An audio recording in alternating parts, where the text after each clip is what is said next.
kag sa numero 1 sa mga balita subong nga adlaw.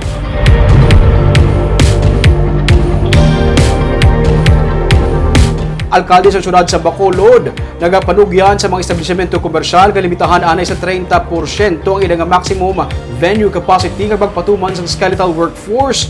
Ini matapos nga magsaka na naman ang kaso sa COVID-19 sa syudad sa Bacolod, sumugod sang nagligad nga semana. Ma-report si Marty Go.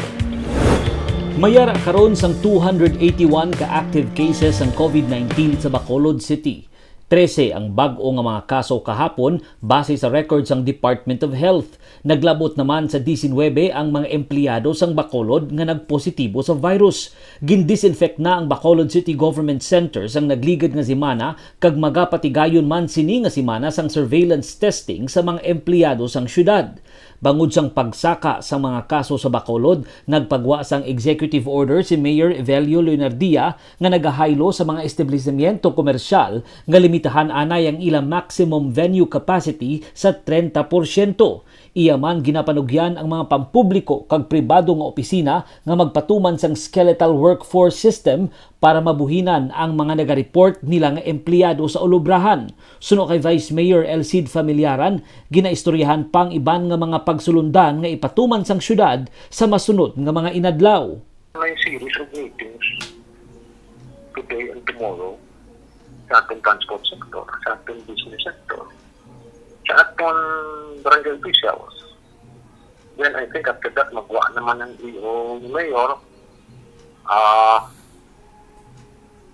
Maybe perhaps may mga additional measures kita na impose.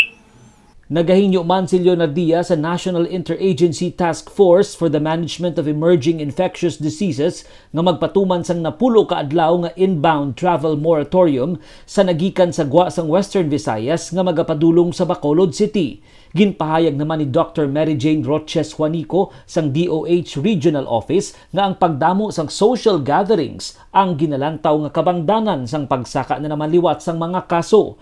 Dapat man suno sa iya nga hugton ang border control sang mga banwa kag syudad.